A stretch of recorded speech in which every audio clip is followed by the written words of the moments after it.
Mr. Craig Francis. What's up, man? Thank you for coming on. So, you're the type of guest that I was thinking of having on maybe when I'm a little more established, a little more than probably 25 people watching it, and someone I could go to as like an industry expert, someone who's been in this game a long time, and kind of gain your insight. So, that was really accelerated. You to provide some context here, because if anyone knows you, like you probably won't say it yourself, but you're like a juggernaut in the industry in terms of status, I would say. Um, yeah, so to provide some context for people on why Mr. Craig Francis is sitting across from me here, you had put a post out on Instagram a couple weeks ago, and it was a behind the scenes video that I guess someone at UltraView took at a trade show or something, and you kind Mhm. of were breaking down one of your new products, and in the caption you had said, "Okay, pay attention to what I'm saying here." I repeated myself a few times, like I want to get better at public speaking or however you put it. So you kind of put out the bat signal for people to reach out to you and try to get you on some podcasts so you can improve your speaking. I think your speaking's amazing. So, but regardless, I jumped on the opportunity. So, for me, this was more of an exercise in saying yes, even though you may not be ready. Mm. Um, so I want to read the message I sent to you first, and then get your take on kind of why you even said yes in the first place. So it's a long message. I'll just read the first little bit of it. So I said, "It's funny how the world works sometimes in sending messages at the right time. Somehow my algorithm has forgot about you over the past 10 months, which is true. I haven't seen you since that post. Mm. Or so for the first post I see when I open up Instagram on the shitter this morning was this one. Your post magically pops up at the same time that I just sparked the flame back up on my podcast, this right here, which is all about me talking about with creative professionals, blah, blah, blah. So in that message, I also invited you on. I wanted to know from you, like, why put out the bat signal and why say yes to someone like me who's got me, like I said, dude, probably like 25 people are going to watch this, hopefully more, but Well, first I'll say thank you for the kind words. Juggernaut is not a term I would use to describe myself. So thank you. That was very kind. yes, sir. Um, I think that why say yes to somebody like you? Quite honestly, man, like the post that I put up was selfish in nature. I basically bat signal using your words was, Mm-hmm. you know, I'm a believer at like reps in the game is the only way to improve, and I was basically fielding inquiries for please invite me on so that we can dialogue. I'll help you do your thing. What I'm after actually is speaking engagements so that I can record this podcast whenever you put it out, listen to myself back, and take notes on how I can improve as a communicator. Mm-hmm. And so it's like a value exchange that is equitable. And so, like from that post, I think I have five or six lined up. This is the second one that I'm doing. I did one last week. And like, dude, pulling no punches. The role that I'm in now, I am going to find myself communicating on camera, on podcasts more often than I have been previously.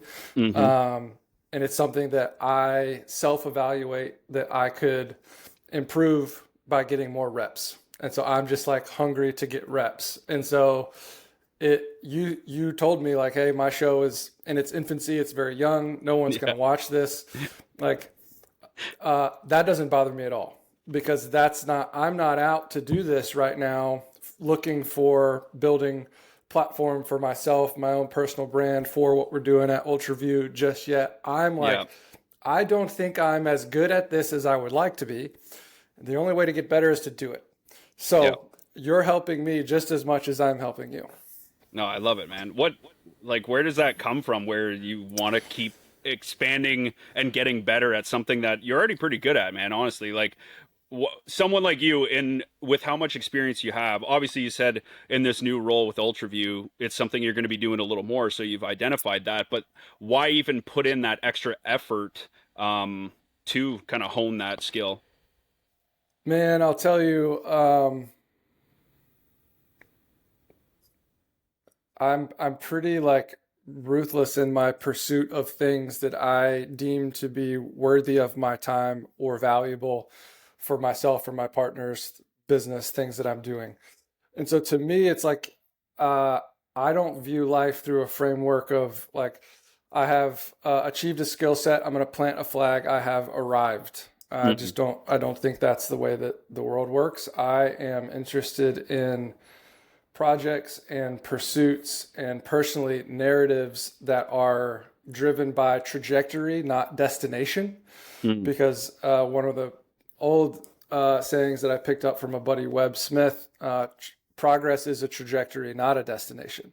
And so improving in something like public speaking and being able to articulate my ideas, quite honestly, like if we're going to get really in the weeds, one of the things that is in the back of my mind right now is like enunciating my speech is something that I self-identify that I could improve upon. And Mm-hmm. so just my natural diction and how I speak to my friends, it tends to be like a little bit raspy and not as clean as I would like when I listen to myself back on a video. And then it's like being able to flesh out um, complex ideas live on the fly is a skill set that when I watch other people do it and I listen to other people on podcasts do it, it's like I would love to be able to do that Mm-hmm. because it would help me be better at any number of things that I would like to do. And so it's really just a mastery of a thing. I tend to not my personality, like I don't really dabble. I'm kind of like I'm all in something or I'm out. I don't care. I don't care Yeah. at all.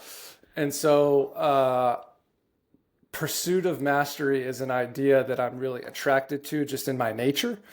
And in that, I like to expose myself in projects or iterative games wherein the pursuit of mastery cannot, there is no, you've won the game. Yeah. Like that, it's, you just keep playing. And it's why like hunting and bow hunting specifically, it's why I like to play golf with my brothers-in-law. And it's, Yep. like you can't win. You just keep playing Yep. because in my nature, I can be very goal oriented. And what I have found in my life is that if I, become really task and mission focused on accomplishing a goal, the satisfaction from that lasts for about a day Yep. after I hit it. And then it's like, now I'm unhappy again because I don't have a new goal yet. And how long till I make a new goal? That's just that doesn't work for me as a life strategy. Mm. And so, pursuit of mastery and things that can't be won, games that can't be won, to just like you just keep playing, you keep getting better, you keep improving, and that align with my own personal interests that also serve whatever purpose I have identified as being like this is worth spending time, energy, resources to improve in. Yep. I just try to align in that direction, and that's it. So do you find you've kind of maybe hidden behind your pen a little bit in past Mm. years where some of that like skill, because I've seen you talk about how much you love writing and everything, and I could probably sense that where you do really good deep thinking and everything when you're in your zone, you have your pen and paper or whatever you choose to write on, and you're sitting there doing the thing. But when it comes to live interaction, something at a show, something in a big meeting or whatever, do you find it a little tougher to express what you're trying to break down or express ideas? I do, yeah. You'll probably see me like maybe I've already done it in the first few minutes here, but one of the things that I try to be cognizant of is if I need to stop speaking and just literally be silent and think for 5 to 10 seconds, Mhm. that's totally fine. Yeah. Using like filler language to try to like, I need to keep doing something while I'm actually thinking about what I want to say. I don't like that. I do that a lot. And it's why the video that you're referencing that I put up on Instagram of like, hey, listen to me as Yeah. I'm speaking in this recording is because I'm in front of in that video a dealer at the ATA show. Mm-hmm. I'm describing his new product, and I'm wanting to get to something else, but I haven't worked out in my brain how to get there. And so I repeat what I just said 20 seconds ago. Yep. It's totally unnecessary, but I haven't given myself the freedom to just be able to like, dude, if I need to pause for a second and think, Yep. if somebody else thinks that that's awkward, that's fine. Like, whatever, that's fine. But building the belief to then actually do it is a different thing. And so your point of writing, I have written a lot, and professionally, the last several roles that I have had, I've done much more writing than in front of camera or speaking on podcasts, things like that. Yep. Writing is, dude, if you saw my first drafts of things, they're not great. Yeah. But the things that hit the internet have been edited and condensed and tightened up and presented in a way that I have ultimately deemed as satisfactory, such that, press publish. Yeah. Speaking is it's unforgiving in a way, especially like this, or even more so, live in front of people, because like this will be edited to some degree, but mostly left wide open. Yeah. If if I'm on a panel at a trade show and I'm speaking to a public audience, like you're out there. Like, you don't get a second chance. Say what you mean what you say, come across as clean as possible to present your ideas to the world. It's a skill that I just want to develop it. And so, I feel that at least on topics that I'm passionate about, using a pen or a keyboard, I feel pretty dangerous. But speaking, hosting videos, conveying ideas on camera or on microphones like this is relatively new to me. I've done it here and there over the years, but it's something that I'm going to do more. And dude, I need more practice. Yeah. Yeah. No, I love the pursuit. All right. We're going to go from deep down to more surface level stuff and back down deep and all over the place in this conversation, I hope. And I'm going to start going down a little deeper here. So I pulled up a few posts of yours where you talked a little bit about your origin story. So I'm just going to fire off a couple quick points from some posts that you had back in I think it was 2017 or 2015 or something crazy. Wow. Okay. And I'll ask you a question about it. So you said that you had dropped out of college for a semester after a broken leg ended your college athletic career. What did you actually, before I keep going, I was curious what sport you played? I played soccer. I was a goalkeeper. Okay, I can see that being, what are you, 6'6"? Yeah, 6'6". Yeah, you cover a lot of net with that. Okay, cool. All right. So your broken leg ended that. And a girl that you loved didn't love you back. Ooh. You decided to, I know, I'm bringing up daggers. You took some time to canoe a 120-mile stretch of the Rio Grande River through Big Bend National Park with a bunch of strangers. You picked up an old Panasonic camera for the first time on that trip, which kind of sparked the idea of being a photographer. You said at the end of that post that it's crazy to consider that it was 9 years ago, the post being in 2017, so 9 years before that would have been 2008, Yep. that you first birthed that dream and that you have a lot left to do. So what I want to know is, what did you think that you wanted to do back at that time that you made that post, and kind of when you were first getting into it?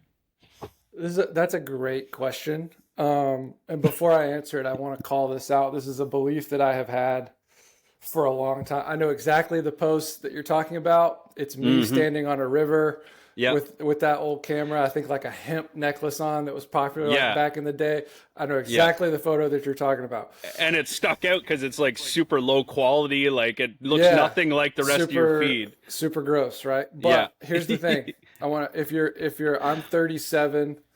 I like came up on all of social media. Like Mm-hmm. I got Facebook in 2005, my freshman year of college, when you still had Wow. to have a .edu EDU. address. Like that, I'm like the guy that age, right? Yeah.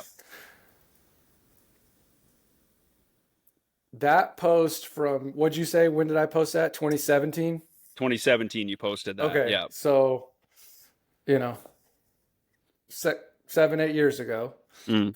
talking about a picture from 7, 8 years prior to that. Yeah. It's like social media serving as a live journal is wildly underrated. Yep. Everybody that's using it to do like business act, like actualizing stuff, it's like yes and amen to that, because I certainly do it. But Mm-hmm. it's serving as a live journal to that you could scroll back in and remind yourself of who you were at that time and how have Yep. you grown and what have you learned since then. That as a concept is wildly fascinating to me. Mm-hmm. So okay, pin in that. Back to your question. Yes. What did I think I wanted to do? I can tell you tactically, if you gave me like a month, I don't remember like what month and date I posted that, but 2017, It was back in March, I believe. March of 2017. Yes. So the Okay. spring. Yeah. Okay. So I was like wildly unhappy at an agency job that I had. Mm. I was about to get married for the first time, and I didn't feel very confident about it. In hindsight, I should have listened to my gut on that. We can get into that a little later. Um,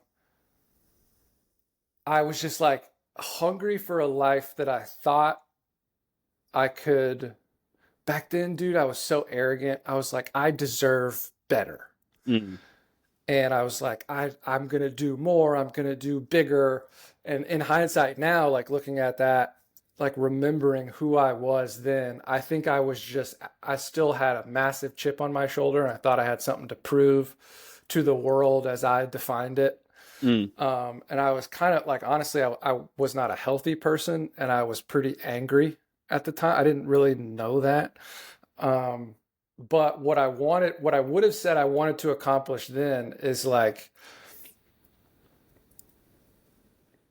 I'm better at this than everybody else, and I'm going to prove it. And so I'm going to go on and aspire to greatness, and I'm going to lead these brands and do this stuff. That would have been the energy that I carried myself with then. Mm-hmm. Dude, I was so not okay. Like I was jacked in my head. Like I wasn't personally healthy. I was professionally like childish and immature still, even though I'd like done some cool stuff by that time. I was just like, not in a good spot. And so the truthful answer to what did I think I would have accomplished then is some of the stuff that I have done since then. Mm-hmm. Like, you know, in 2011 or no, 2013, I wrote in my journal that I would one day be the creative director at Sitka Gear.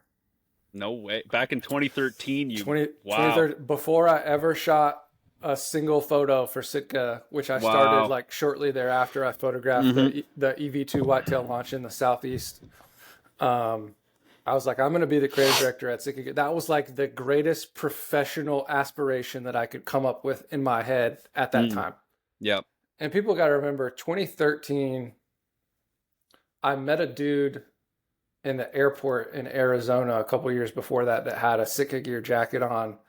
And I was like always into outdoors. And because of that trip that you're referencing when I canoed the Rio, I was like into like rock climbing and outdoor gear, and I'd grown up hunting, but I'd never hunted out west. And so that like at that time, like technical Western hunting gear, it was like Sitka and nobody else, and no one knew who Sitka was yet. Because Jason and Jonathan, who co-founded Sitka together, were basically taking, you know, Mountain Hardwear jackets and Patagonia puffies like in olive green colors, and like they're hunting in that as opposed to, you know, wool gear or heavy cotton gear that you buy at Bass Pro Shops. And it was like, you know, going up in the mountains to hunt sheep, you need legitimate rain gear, and you can't take what was modern hunting clothing at the time, Yeah. which just wasn't. People don't understand how fast this space has moved in the last Hmm. 15 years, on the apparel side specifically, but like holistically the hook and bullet industry. Um, and so kind of like circling back, I think that I ended up doing some of the stuff that I might have been referencing in that post. The energy with which I conducted myself, I now look back on as like immature, kind of dishonorable. Mm. I was just like misguided. I hadn't learned enough yet. I hadn't been through some personal struggle, which would then guide me to being more introspective and asking hard questions of myself. I was just like, I had a lot of like me against the world energy in Hmm. like 2013 through 17, 18. Um, I think I needed it at the time. It was like good fuel to do stuff, but Yep. uh yeah, it's kind of like classic like young male, like I need to conquer something, and it's like it's good. It's Yep. good energy, but like if it's not guided correctly, if you don't have like internal purpose, you kind of get off the rails. I certainly did. And so that's kind of like a winding answer to your question. That I certainly learned a lot from that season. I did accomplish some of the stuff that I thought I might. Looking back at it now, you can't say I don't do regret, man. Like I can't say I'd do it differently. I wouldn't be the person that I am now had I done it differently. But I certainly learned a lot along the way. So that's super interesting because I feel like I've been like that in the past number of years in terms of just the drive. But Mm. you mentioned how there was kind of like a negative side to that. So how did that kind of come to the surface? Was it through maybe conversations that you were having with bosses at the time where you were pushing for more and more, even though you may have not deserved it at the time? Is that kind of how it came up? That was certainly one of the ways. You anybody that has followed along with my stuff, you probably heard me say somewhere like I get fired. That's just like what happens to me. I get fired a lot. I like press the boundary of what's appropriate, what is the what's like the correct cadence or timeline of personal development within a Mm, certain framework, and I naturally um, I can be I'm like extremely risk tolerant. mm, That comes out of like some good things from my childhood and then a ton of really bad things from my childhood. That there's like seasons and situations that I was looking to escape, and to do that was risky. And then you like take that into college and like being an athlete. When I broke my leg my sophomore year really badly in a game, I had um, touched my toes to my kneecap. I don't recommend mm, that. Uh, and that was 2007. It's funny how this keeps coming up. I literally just told this story on this last podcast last week, and that's like an indicator. Something in here is for me to do with this story. I don't entirely know what it is yet, but long story short, that was 2007. They were still dishing out OxyContin back then, mm, and I got hooked on the opiate train, and I mm-hmm. did that for a pretty short period of time, because uh, I couldn't play it long. I got septic after my surgery. I almost died. Mm. I had a ton of nerve damage. I Jeez, like dude. really needed the medication to Mm, function. mm-hmm. But for anybody that is familiar or has a family member who has been exposed to that medication, it's like your brain is just like, yep, I have to have it. And it takes almost no time to become chemically dependent on it. And I had like grown up around substance and behavioral addiction. I think that there's a genetic component of addiction that I didn't understand then, but I do Mm, now. Um, and it just like, dude, it sunk my ship. Like I mm, was like hook, line, and sinker. I lost my identity as an athlete. mm, The only reason that I went to college uh, was because the Marine Corps recruiter in my town was like, this war is not going to be over anytime soon. And you have a soccer scholarship, go get a degree, come back as an officer. We're going to need officers. I wanted to be in the military. That's like full Okay. stop. That was my only Yep. plan. I had no other Yep. plan. Never cared about school ever. Like I was just, I was the kid like I'm here because I have to be, and my parents want me to go, Yep. and I can pay attention in class most of the time, and I can make a B minus without trying that hard. You And you it's learn just how to like, rig the system. yeah, I was just like, I'm not very smart, really. I just like, I paid attention. I didn't goof off. Yeah. But I never studied. I never did homework. I just showed up for the test. I knew enough to make a C or a B. And I was like, this is great. I don't, making Yep. A's, I don't care. Um, but, in all of that, I just like, I went to school. I got sick after my injury. I got addicted to opiates. And then I had an instance where like, I probably could have died on accident mixing opiates and alcohol. It was unintentional. It was not like a suicide attempt. I'm confident in saying that because Yeah. I know later, after years later after that, I was suicidal, and I know exactly what that thought process looks like. And I wasn't that way then in what at the time was the fall of 2007. And honestly, dude, scared the hell out of me. Like I woke up the next day and I was like, what happened to me? How am I still here? Yeah. And that's when I dropped out of school and did that. Canoe trip was a part of a semester program with Knowles National Outdoor Leadership School. And I went and basically lived in the wilderness for almost 4 months.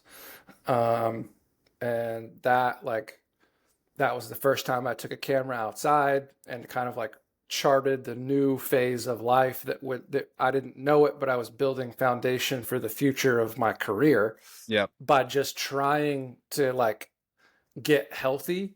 And it wasn't like, dude, there was no recovery program. There was no like addiction therapy yet. It was just like, this scared the hell out of me. And I gotta change my circumstance and be in a physically a different environment. Yeah. And that's like how that happened. And then everything else like subsequent to that, like started to just slowly build the narrative that I've somehow stumbled upon to do what I do now. Yeah.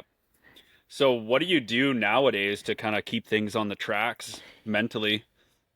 Um, Man, we could spend the next hour and the rest of our time we could spend answering that question. So Yeah. I'll try to not do that. Um,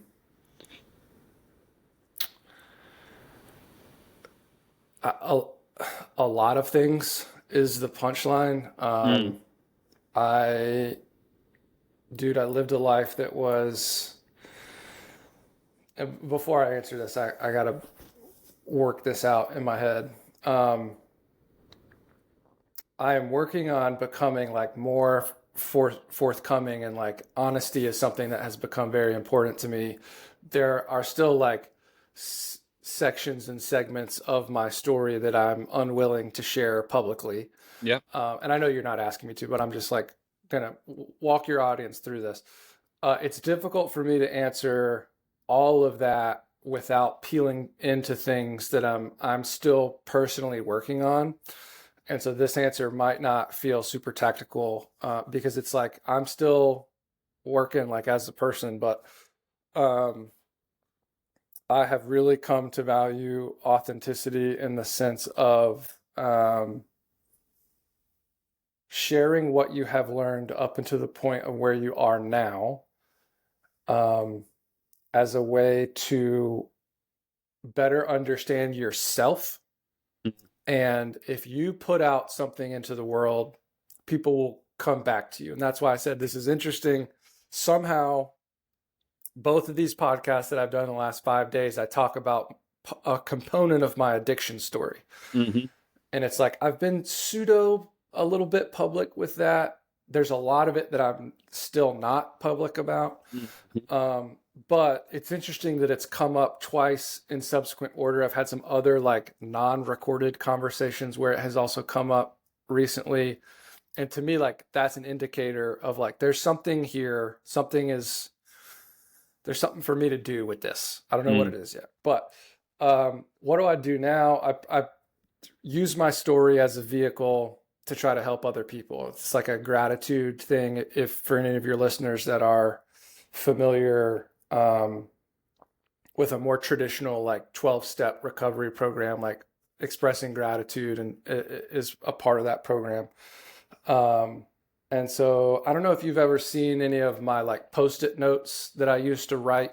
Yep. But one of them that I wrote that I kind of come back to is sharing your story is a social currency for helping other people. Mm-hmm. And so like doing it, I'm right now live doing that with Yeah. you Yeah. is like one of the things that I do. I have also like cultivated relationships in my life wherein there are no secrets. And my now fiance is like one of those relationships. We've been together for a few years now. I mentioned before that my first marriage, so I've been married and divorced, and now I'm about to get married again. When she and I started hanging out, I just made a conscious decision of I know what it's like to be in relationship with someone wherein I'm not truthful. And I saw how that went. Mm. And the risk of whether it's a intimate relationship with a significant other or a homie that is just a friend but could be a brother to you like in spirit if you were willing to be honest with him, like Mm-hmm. if you withhold yourself you will only get so much out of that relationship, right? Mm-hmm.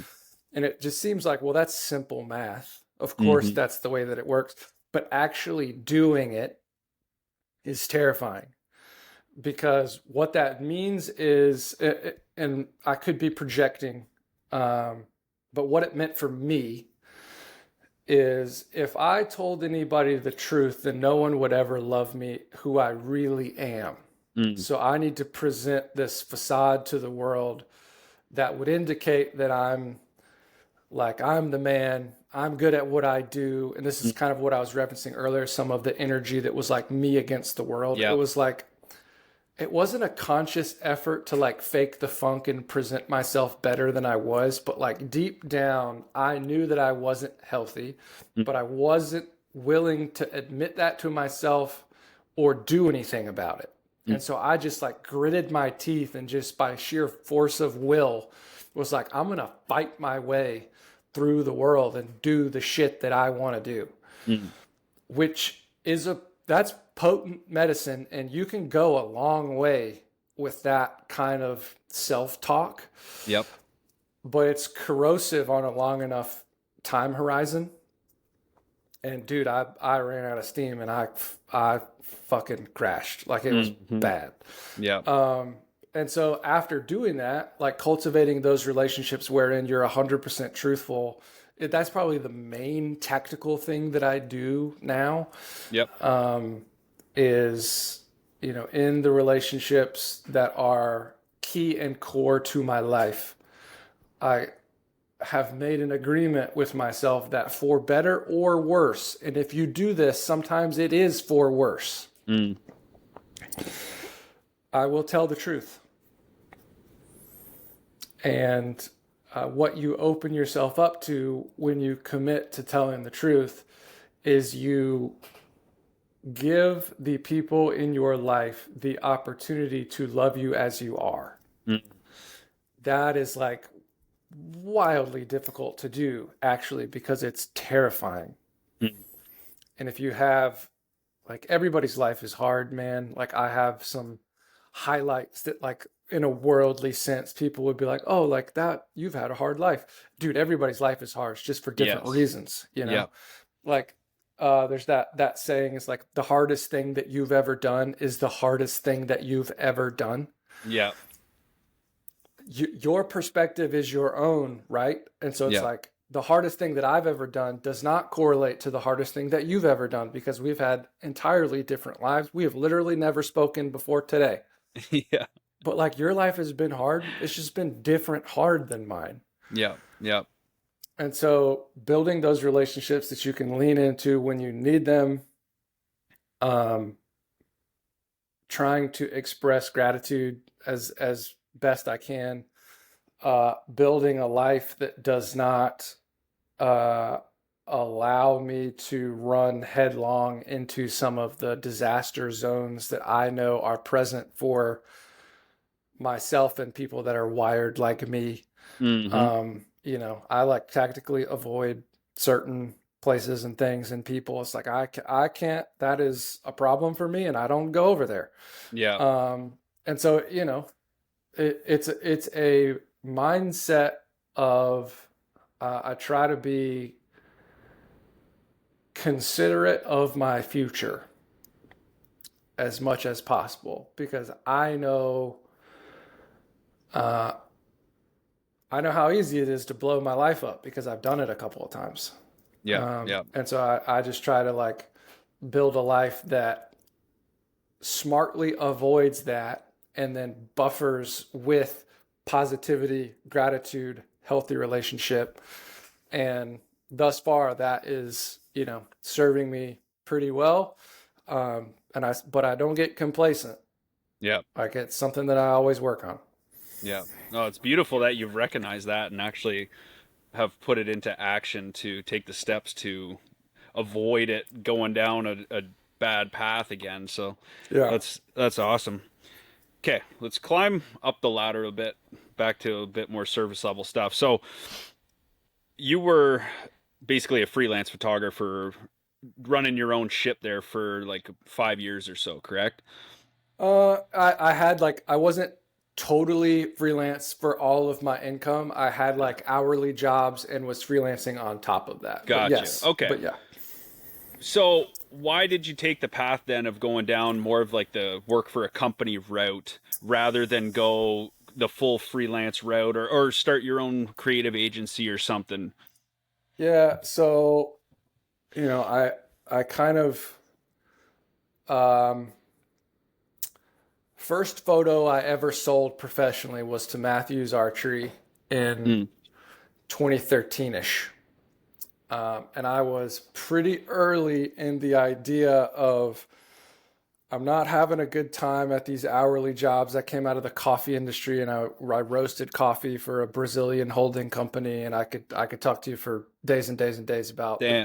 the depths of the coffee industry. But Yeah. I was doing that. I had a college degree that wasn't worth much.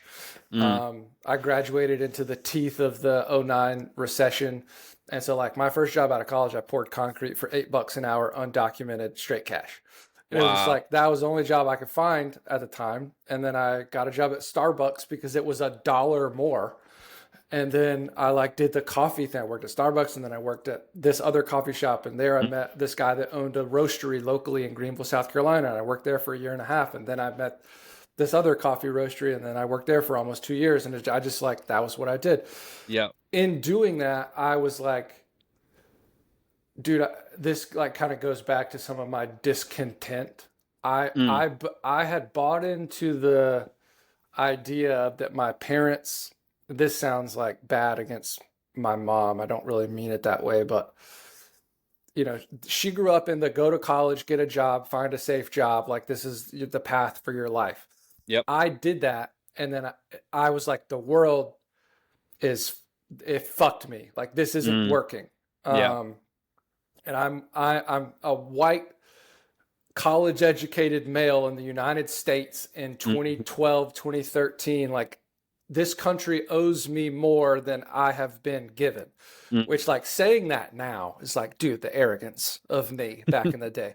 But that's what I thought at the time. Yeah. And so I was working these hourly jobs, hated it, was like I was applying for jobs that I had no business applying to, and none of it was working, like in all Yeah. kinds of industries. Like I was just like, I have to make more money because this is not working. Yeah. And I like went to like a financial advisor like boot camp, and then I applied to be like the head of marketing at a roofing company. And I was just like, dude, Gee. spray and pray, like just trying to figure it out. Wow. Yeah. In that time, I was like, I'm not having any fun. I'd gotten back into hunting in 2009. I grew up hunting, met some friends in college, got back into hunting in 2009. Was still shooting camera, and I was like, I'm gonna combine this hunting thing that I know that I've always loved Yep. with this camera thing that I was still pretty new, 4 or 5 years into at the time, and I'm just gonna follow my buddies into the woods. And that's like where it started. Mm. I was in South Carolina. This is like early days of Instagram, like 11, 12, 13. And I got like good enough at it at the time. Like I was bad at it, but for the time, I was good enough at it. Yeah.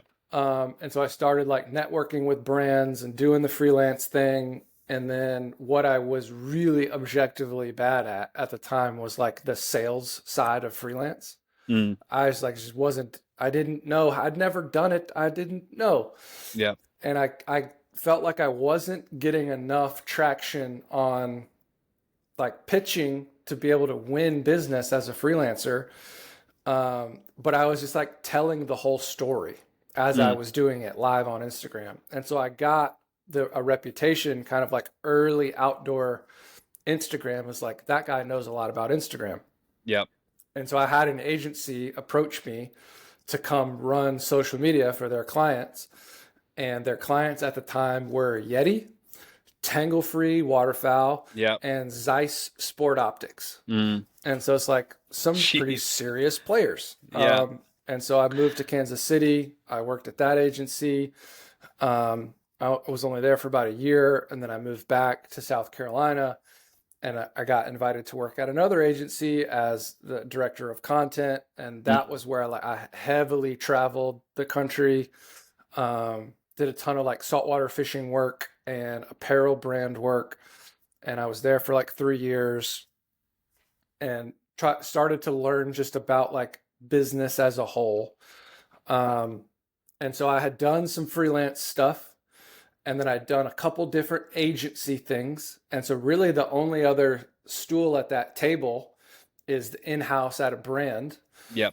And I was really like, my agency experience for me personally in the couple different capacities that I did was at times like extremely fun and very instructive. Mm-hmm. And I love both of the agencies that I work for. They may or may not feel differently about me, but I loved it. I was also immature and I was definitely not the best employee at the time. Mm.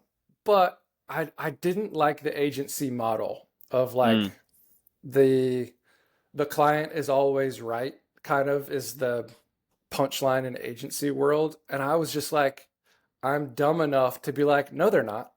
Mm. They're not. Like sometimes they're wrong. And isn't that what we're doing here? That they hire us outside help to help them do the thing that they want to do. And if I feel as a subject matter expert, which is validated by the fact that you literally pay me for the ideas that I bring to the table, if I feel like you're wrong, don't you want me to tell you? Yeah. And that got me in a ton of trouble. And it was like bad client relationship. And I would get punched in the mouth for being like, Craig, you can't say that in this meeting. You're rude to the client. And just the way that I'm wired, I was like, so you want me to lie and just to keep them happy and not achieve the results that we're really after? That's so interesting. It was wildly arrogant. I didn't present it very well. I still think I was right. And I was just so frustrated with the agency model. Then I was like, okay, going in-house at a brand, that's the thing. Because then you have the power. You're hiring freelancers, you hire the agencies, then you're the decision maker. And I just wanted to be the one I wanted to be the power broker. I was still in my arrogant phase. It was like, that's the one of the three, the freelance, the agency, the in-house brand person. Yeah. The power lies with the brand people. Mm-hmm. And so I was like, I want to go over there.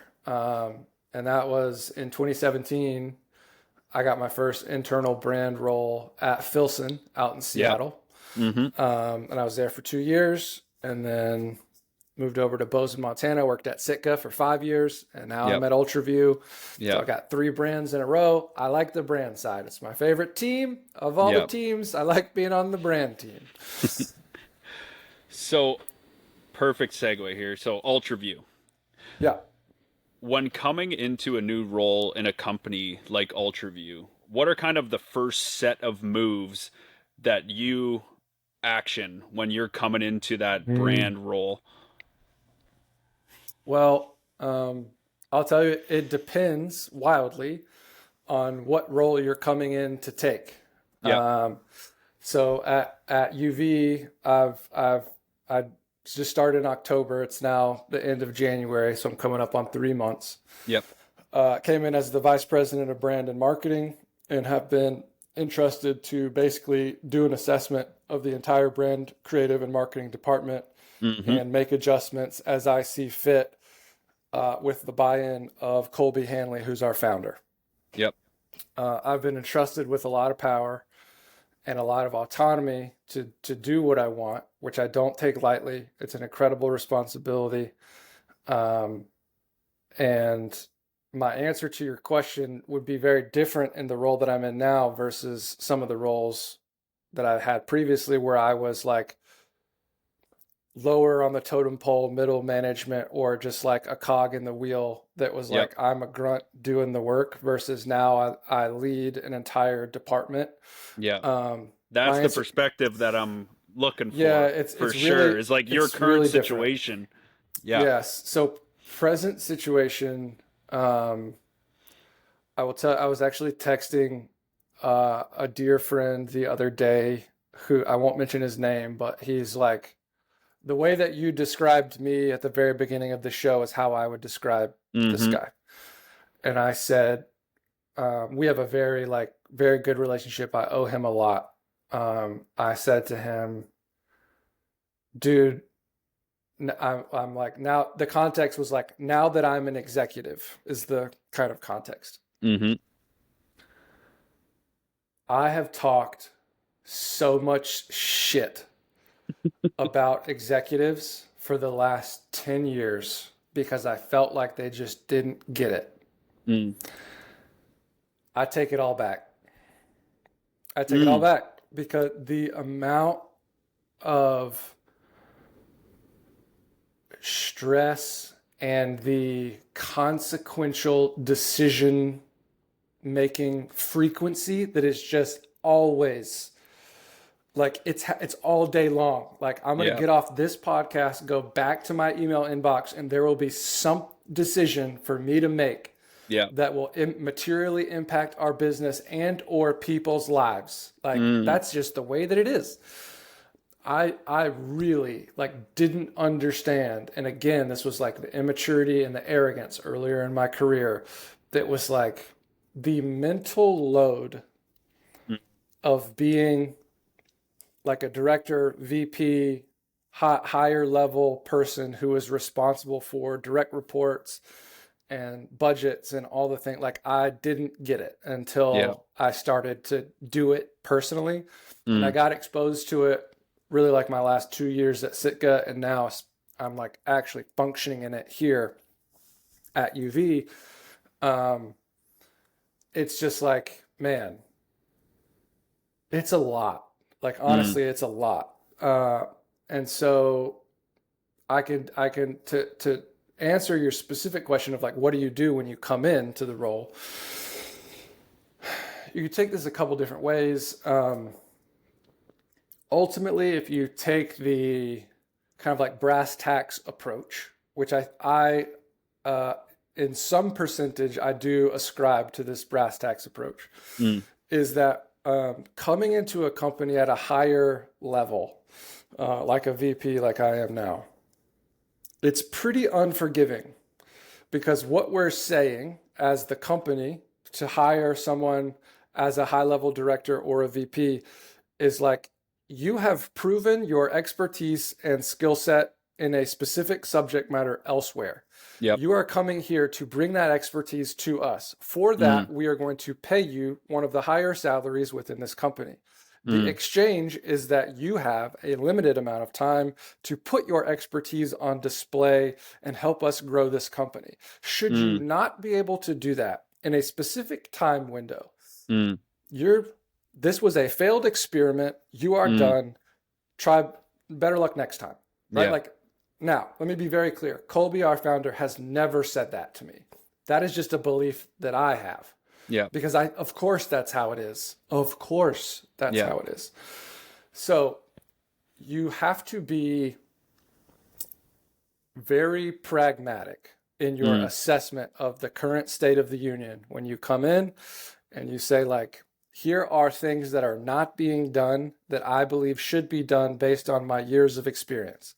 Here are things that are going well that need to be celebrated and doubled down on. Here are things that are going well, but are not putting us quite on the right track that actually should be stopped, which is very difficult. Yeah. And here are things that are just totally out of bounds. Why are we spending money on this? Stop it immediately. Like, axe it. Yeah. It's all of that in like different proportion, right? And then there's like the human element of I'm making a skill set, culture fit, team-based roster assessment of who's presently on the roster that needs to stay, who's presently on the roster that needs to go, where are there holes in the bench on the team that definitely need filled, so I need to go recruit and bring new people onto the team. How do I bring that internal? Is it an internal headcount? Is it an external 1099 contractor hire? Is it an agency that could do multiple things? And then balancing all of that with like forecasting a new budget. Dude, it's like wildly complex chess. Yeah. And in there, because like, as I said earlier, like I've been fired a lot. It's like, I'm entrusted and empowered to make consequential decisions to steward the future of a department and a brand. And those decisions will impact human lives. Yeah. It's a lot to carry, quite honestly. And because of some of my prior experiences, namely like having been fired a lot, it's like, I don't take it lightly. You know, like I remember earlier in my career, like being let go because like we lost some clients on the agency side and like the money wasn't there. And so it's like, this is not personal, but you're done here because the money's gone. And then I've had experiences where I've like had public disagreements with some of my superiors based on like just beliefs that I had about how work should be done. And because I'm wired the way that I am, like I am not opposed to like picking a hill to die on if I think that I need to. And buddy, I'll tell you, I died on some of those hills. And if you are just like a guy, middle management or below, you're signing your own death certificate at that company when you do that. And I have done that exact thing twice. And so for me now in this role, it's like I took very seriously like some of the moves that I've made. I'm bringing in some new people, and it's like it's all very consequential because underlying that is my brass tacks belief of like there is a ticking clock for me to implement new ideas that chart us on the course that we believe is set before us organizationally as a brand and as a business. Yeah. And there's a limited amount of time to execute, like show forward progress, show movement, like up and to the right. Yeah. And if you don't do that, like you'll be done. Yeah. And it's like, I have come to that belief of like, if I think about it through what some people might describe as like, that sounds kind of ruthless, Craig. It's like, well, I think it's fair. Yeah. It's just fair. It's just like if you didn't break your leg and maybe you went and played professional soccer. You show up on a team, if your save percentage is not up to par over the course of a year or whatever, Yep. guess what? The new Yep. guy's coming in to take your spot and you're SOL. It's exactly it, man. It's Like like, you're the manager of the team now, and you got to make moves to allow your team to win, and that's all you're doing. yeah, yeah. There's a lot of truth in that. Yeah. So what opportunities did you see with brand at UltraView that got you excited enough to take the job there? Mm. So, I have become close friends with Chris B. So Yep. if your audience is familiar with Chris, he is a hunter and a YouTuber and a brand ambassador for a lot of the top players in the space. And we became friends a couple years ago. He is deeply ingrained in the story of UltraView. He and Colby Hanley were competitive in the target archery space years and years ago, became fast friends. Mm, And then as Colby was building UltraView in his dorm room at Georgia Tech, he started like sending Chris his, the stuff that he was making to use at the time, like solely target archery indoor. yep. Um, they became friends. They started traveling around, and obviously UltraView has grown on from that. Now we make a lot of bow hunting products as well. The one kind of like asterisk note I will make here is UltraView is only 7 years old.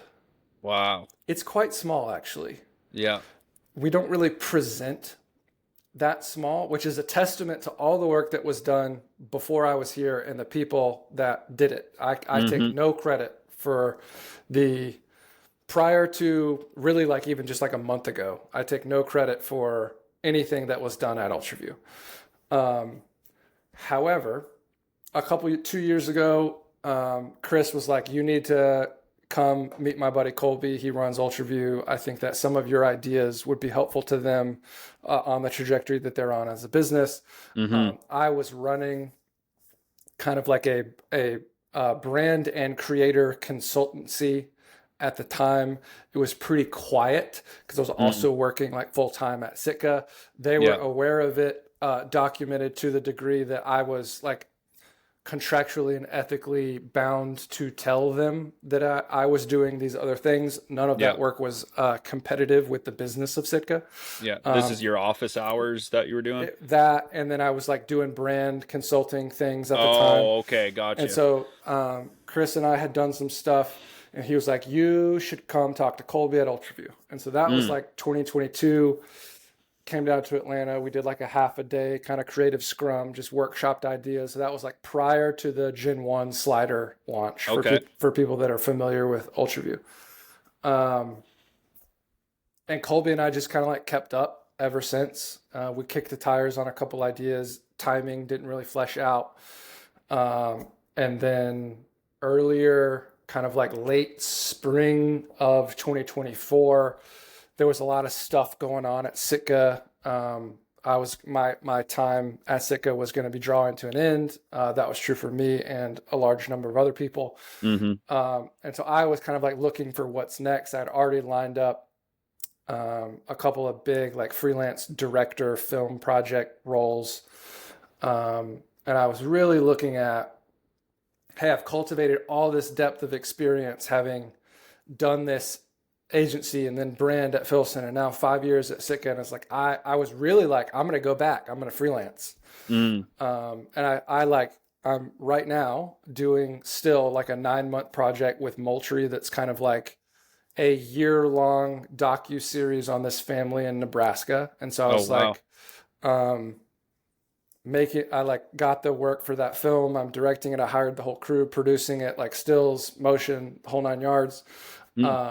And I'd like gotten that job. And then I have a friend that works at Tecovas Boots. She's been a long time like industry connect. She called me as soon as she kind of heard what was going down at Sitka. She was like, "I need help with some stuff." I ended up art directing a portion of a shoot. It was like a campaign shoot, but we were making this accessory piece of content about this really beautiful family, like up in the mountains of New Mexico. And then we did some product stuff. And I hired a video crew and Hayden Hyde, who now works at Yeti, and a girl named Claire to shoot stills. She's wildly talented in Austin, Texas. And we went and did this creative project for Tecovas. Some of that footage ended up being in a 30-second Tecovas spot that has gone national. It was played during the World Series. And it was like a cool creative project that I did. So I'm doing all of that. And then Colby calls me again. And I won't lie to you, the freelance consulting director flywheel, if you can get it spinning, it can be kind of lucrative on the financial side. And so I'd landed 2 projects really quickly, and I was like, this is sick. This is definitely what I'm going to do. I had some retainer based coaching clients that were freelance creatives or YouTube groups that are represented in some different spaces, not all outdoor stuff. But I had gotten really dangerous at negotiating deals because I'd done it so much that I was like, I'm feeling pretty good at this now. And dude, I'll tell you, my own internal spidey sense started tingling of you're doing the arrogant thing again. And I was like, okay, I'm gonna rein that back in because I know now, don't be that way because that's bad. And I also have been around long enough to know that getting a bunch of quick wins is nice, and it will not always be that way.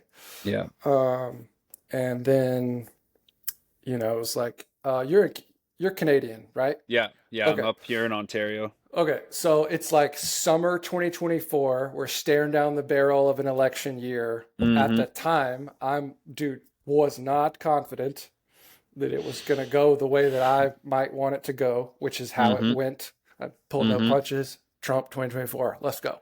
But I was just not confident, and I'd seen how consumer goods industries like the outdoor industry, when tough economic circumstances come about, it's the work just dries up. And so I was kind of tasting the air. I was like, dude, I don't know. This might be a bad idea trying to launch this whole endeavor right now. I'm not super confident. Also, it's I just gotten engaged and I'm sussing out all kind of opportunities. And I'm like, maybe I'll do my own thing. These other brands are calling me, which is nice because I've done enough work for people to recognize that I have some talent in a specific, very niche area, and people need it, which is very humbling, honestly, to be recognized for the work that you do, because and when I say you, the team that I was associated with, and I just had more association than some other people, which is really not accurate or fair. The team that I was associated with put points on the board, and I got a lot of credit for it. I have kind of mixed emotions about that, but other people deserve more credit than me. But I got some accolades. The phone calls came to me. I had other opportunities. Those opportunities were just, quite honestly, not that interesting, or would require me to move to places that I was unwilling to move. And then Colby calls me back from UltraView, and he's like, hey, I'm looking to bring on a VP of brand. Are you interested? One of my core beliefs about creative work is that if your product sucks, then all your marketing is a lie. UV's product, by and large, is really good. And I had been using UV product. Chris had sent me a bunch of stuff in the last 2 years, and he was like, do you want to talk to me about being VP of brand at UltraView? And it was the first call that I got where I was like, hell yeah. And I saw this in your list of questions, so maybe this is a good segue for you. But if your response to an opportunity is not hell yeah, it's a no. Yeah. Huge caveat. earlier in your career when you're just fighting it out, you say Yeah. yes to everything, bro. Yeah. If you can do it and make a nickel, you better do it. Oh yeah. Um, but I'm old enough, I've done enough now that I have the distinct uh humbling privilege to be able to say no to objectively good opportunities. Yep. Like, I had some opportunities with one of the biggest brands in the space. Mm. And I was like, this is rad. There's a lot of good about this, but nah, no, like I'm not feeling it. And so Mm. I said no. But when Colby calls me, I was like, hell yeah, let's do this. It's also like a big accessory benefit. I was still living in Montana. My fiance, we're in Bozeman. UltraView presently is headquartered in Norcross, Georgia. My fiance is from like 20 minutes from there. That's cool. Her whole family lives here now. Yeah. And so there was like a lot, like layers of benefit. And Colby was like, Chris speaks very highly of you. I've watched what you've been doing for 2 years. I have a high level of confidence and trust that if we can get you here, that you can usher us into the next phase of our brand growth. Yep. And so it was just like stars aligning, like it just came to be at a good time. And in the assessment of the current state of the union within the United States, the big jobs that I had, I wasn't confident in the way the election was going to go. I'm also like, I'm not a cold-blooded entrepreneur. Mm. Like I'm not. I know that about myself now. I have a lot of entrepreneurial tendencies. Yeah. And perhaps one day I'll flip that switch and do something completely on my own. But I was like, I self-assess that there's more for me to learn in my leadership to go run a department, join a much smaller brand than Sitka, where I was coming from, Mm-hmm. to be able to pull levers, do things that are cool. And it's in bow hunting, which I freaking love. Mm-hmm. And it's just like, of the opportunities that were becoming available or on my radar, it was the only one that was like, hell yeah, let's do that. And so it was just, it was really like the last 10 years of my career and then 2 years of cultivating relationship specifically with Chris B. And I'm on the record other places saying this, like I owe him a lot. He's like a little brother to me. He's got a bunch of cool shit going on that I won't speak on. Mm-hmm. But I love that dude. He has been very helpful to me. That guy is a savage in terms of like brand building strategy in his own right. And he teed it up for me. Yeah. And, coming into UV, Colby and I have developed a really good relationship. I am super grateful for him, the opportunity that he has given me to shepherd the thing that he built. Mm. And he'll tell you, he's like, I haven't done anything else. He started Mm-hmm. UltraView in his dorm room at Georgia Tech, and he had foam pressed around his 3D printers because his roommate was like, those things are loud and I'm trying to sleep. It's like the story is so good Yeah. and it hasn't been told really. Yeah. And so I was like looking at the raw material, like the Yeah. ore in the ground. And I was like, dude, there's so much to work with here. That Yeah. if I could just get my hands on it, like this is going to be cool. Yeah. Was that part of the like hell yeah aspect of your Oh, yeah. decision where you mentioned you had one of the biggest companies in the industry kind of sitting there waiting for you, but from what I gather, they probably already got their story out there. They probably are very established. Yeah. Was part of that hell yeah, like, all right, let's help not the little guy, but the little guy and tell the stories that need to be told, like expose them and really bring them to another level and kind of be a part of that growth. 100%. That's cool. It's like one of the things that I've learned that might be like technically helpful for your audience is as I have just continued, I don't want to say like grown in my career, but as I've just continued and I've I've done the things that I've described at different size organizations. And, when I joined Sitka, it was this size. And then when I left, it was like this size. Yeah. I've watched a lot of people, and I have lived through phases of business and been involved in projects of different size and scope. And one of the things that I really think is true, you read some of this in like business development, like entrepreneur, like business books, Yep. is like there are people that are good at taking something from 0 to 1. Mm. And then there are people that are good at taking a business from $10 million to $50 million. Yeah. And then there's like the 50 to 200, and then there's like the corporate 200 plus. Like those are rough, not concrete numbers, but like just Yeah. for sake of argument. I don't do well at big companies because of how I operate, my personality, how I like to speak. I kind of like to like throw a grenade in the room and see how people react. Have some like bold ideas, because one of my core creative beliefs is like you should have a sharp opinion, and you should say that as a brand, and people should either love you or hate you. Yeah. And if they hate you, that's totally fine.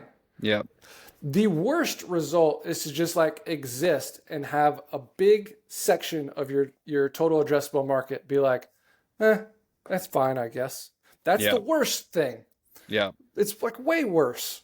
And so you should put a sharp opinion out and then endear people to your brand, or have people hate you, because like it's still good press if they hate you. Now, it's a problem if everybody hates you, because then you're bankrupt.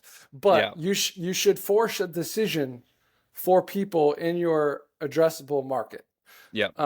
And joining a big brand, you can't do that. It's like not an option, because, especially if you're publicly traded, it's like, actually the shareholder gets the final say, and you can't be like me if you report to the shareholder. It doesn't work. But I'm also not super confident in my own ability to take something from 0. And like I had that opportunity in front of me, like being extremely vague. I was kicking the tires on being a founding partner on a thing that had like handshake fundraising secured, and like coming in as an equity partner in a thing. And I was like really looking at it, and buddy, if it worked, that's an attractive idea, right? Yeah. Because like if always it worked, is. that's the financial, like I get to start something from nothing. If it works, that's the make real money doing the thing that you love. Yeah. And I really looked at it. And then I just had to come back tethered to the reality of my own self-awareness to be like, I'm not that guy. That's not what I do. What I do is take something that is beyond its infancy, but not yet through its adolescence. And I like jam all the energy and creative ideas and execution and speed to market and like narrative story building. Like that is what I love. And so there's like a bracket of companies that are interesting for me to work with. Yeah. And tactically, it's like more than $10 million, less than 100. Yeah. Like that's my zone, at least presently. Yeah. And I was like, the UV opportunity is like, that is the opportunity. There's a lot of external life benefit. Like my fiance has 3 brothers that I've come to love, and we're really tight with their family. And like, I'm an only child. My mom runs an orphanage in Honduras. Like I've been on my own pretty much for like 15 years. Wow. And it was like, I could take this job, get all the familial surrounding that I really haven't ever had with her family, and work in the industry that I like with the amount of power that I'm hungry for, that gives me the autonomy to execute on good ideas. It was just like compounding benefit that was like, hell yeah. Hell yeah. That's oh man, I love that. So, okay, that bleeds perfectly into, stay with me here. In a you said, I have never been able to just have a job. Mm. I derive so much of my creative energy from from what I'm doing that I need to throw myself into the depths of the work and embody the idea personally. I don't think this altogether is healthy or necessary for others. In fact, I often encourage people to not be this way, but it does work for me. So I connect 100% with this. If you do go the company route, especially pairing up with a company that you truly believe in is huge to put your whole everything into to grow it to the point that you see. So how important is company vision and purpose for you as an employee of that company to embody yourself into the idea of what they're trying to do? It's make or break for me. Yep. Like I have to have it Yep. because I can't, um, like I told you before, like I don't dabble. I'm like, Yep. I'm about it or I'm out. Mm-hmm. And for me, like the thing that I've come to learn within this space that I love what I call capital H hunting, which is like hunting at large. Yep. I love it more than everything else. Mm. And it's what I choose to do with as much time annually as I can get away with and not fail in my other responsibilities. Yeah. And so to me, it's like nothing else is as interesting as hunting.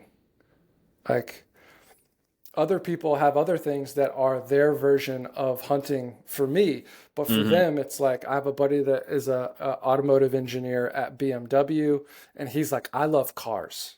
Yeah. I love building cars. I love designing cars. I want to study the front fascia of like how we build a bumper. And he's like locked into it. And he's, Mm. as far as I could tell, I don't know anything about it, but as far as I could tell, he's very good at it. Yeah. Um, that's hunting is that for me. And so if I Yeah. can attach myself to hunting, then it's like, this is what I'm thinking about already. Mm-hmm. And so if I can navigate into an opportunity wherein I'm more deeply exposing myself to the hunting way of life, wherein ultimately I can impact the trajectory and continued existence of capital H hunting in America, Yeah. that's what I want to do. Because the main foundational bedrock reason that I want to work in this space is I have a great fear that capital H hunting will be legislated out of existence before I am dead. Mm-hmm. Hunting was the thing, it's one of the only things from my childhood where I found solace or like healthy familial relationship. Mm. I had a very tumultuous childhood. We're not going to get into that because that's one of the things that I'm like not ready to talk about publicly yet. Mm-hmm. But hunting was the thing that was like, I can go outside and it's quiet and there's fresh air and I love it. Yeah. And it's safe out there. It wasn't safe in some of the other parts of my life, but like if I was outside hunting, it's safe. Yeah. And so it meant a lot to me on like a spiritual level. And that's why it has become as important to me as it has. And it's why I want to inject so much of my life force into it. And so finding a job that is attached to that passion that allows me to express myself and work out some of my creative ideas in real time that is aligned with the singular purpose of I want hunting to continue. Mm-hmm. That was like all that I'm after at this point professionally. I have no other aspirations other than that. And because I'm a red-blooded American and I don't think capitalism is the devil, Yeah. I don't want to do like conservation group advocacy work. I think that it's very important and I want to Mm-hmm. support that. But that's a completely different game that doesn't as closely align with how I'm wired. Mm. Because what I just like think to be true is like if you make a great thing and you can tell a great story, people will pay attention to you and they will buy your widget. And if you sell enough widgets, you build a platform from which you can speak to the world. Yeah. And if you have that platform, you can say what you think. And that is the mechanism by which you can drive real change. And so like that's what I'm about. And I presented that to Colby like during my interview process. I was like, relative to bolstering the continued existence of capital H hunting, relative to that, I don't really care at all about sights and releases and arrows. Like I don't care. They are the vehicle by which to allow me to do the thing that I actually want to do. Yeah. And he was like, he understood what I meant. And it wasn't as though I was antagonistic to us being a product design company, which is what UltraView is. He was like, I see how these things are closely related. And if we do the product thing well, it will allow Craig to do what he wants to do. And ultimately, like those are parallel paths. Yeah. So like, come do that here. Yeah. And it's been a shitload of work in the first 3 months. I can tell you that. Yeah. But the incentives and the goals are so closely aligned that it was just like a natural partnership. And it's, remains to be seen how that will work out because like I said earlier, there's ticking clock is ticking. Yeah. So I'm trying hard. I'm trying hard. Coming into UltraView, how are you approaching making this brand more than just a product? So here you go. You said 25 people will listen to this. Hopefully it's more, but I'll share this for the first time. Maybe 26 that now you're on. So maybe so. So this will be new, first time in the public. This is like a working thesis. How are we building UltraView to be more than a brand? More than a product. Oh, more than a product. Yes. Okay. So it's build the brand is what I want to get to. My core thesis for UltraView, everything that we're going to be doing is precision builds confidence. Our core DNA as a product company comes out of target archery. That is a precision game. Yep. That is Colby's kind of like origin story. He grew up as an archer. There's a photo that is not yet public that will become like a core part of what I call our brand lore. Yes. That is his backyard from when he was a kid growing up in Vermont. And he shot 50-meter outdoor. I don't want to tell his own story, but there's this one anecdote. 50-meter outdoor archery is like his preferred sport within the overarching sport of archery. Yep. Preferred discipline. There's a picture of his backyard where it's a grass path that goes to his 50-meter round bale target, and that path is just worn to dirt.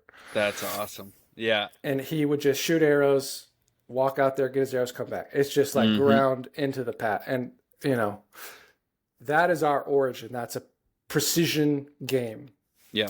That's core to our DNA. As a product company, him starting to make a ultraviolet light kit to light up the fiber within a target scope. Like that's how UltraView started. Chris B's involvement in UltraView kind of ushers in with the UV button as the first like bow hunting specific product that we made, and then UV slider, and then now for your bow hunting audience, like the Mathews Genuine UltraView slider that we released back in November is like trending towards making more bow hunting stuff. Confidence is the most important thing in bow hunting. And that is really core belief that I have, and I'll asterisk this. I'm a hunter. I use a rifle. I'm not a core bow hunter. I'm going to be bow hunting more now. I've been bow hunting since 2009. But like, I believe that, I'm outside hunting to do a lot of things. Most of what I want is the spiritual component and the solitude of being outside, entering myself into something that is like very wholesome and natural and ancient. And it means a lot to me, like in my soul. I also, in America, like, North American model of wildlife conservation, like hunting is the funding mechanism by which the states generate income to support the natural resource, which is the animals that are held in public trust and owned by the people. Mm. And so for me, confidence is the only game in town in the hunting conversation because I take very seriously. I am out there in commune with the natural world with the express intention of taking a life Mm. to provide sustenance for myself. Like dude, the food system, I don't know how it is in Canada. It's probably a little better than it is here, but Slightly better. in America, the food system is fucked. Yeah. Hopefully, RFK Jr. is going to do something about it. Yeah. TBD. But it's like, I want real food, and elk meat is as real food as I know I can find. Mm-hmm. And so I want to go out there with confidence because I take very seriously that I'm out there to do a terrible act to support myself and my family with extremely valuable nutrition. Mm-hmm. So confidence, if I'm in the scope or behind the bow, if I'm not confident in that moment, I'm guessing at the result. And there is, I'm going to blank on this guy's name, and this is so disrespectful. But it's one of these, that book is at the office. I'll have to like email you the name so maybe you can like Okay. plug it in. Yeah. There's an author that wrote an essay that's like, it's about hunting, and he says that when I go into the field with the intent to distribute terrible magic, it like fills my soul. And the terrible magic is the bullet or the arrow that leaves your body to deal death.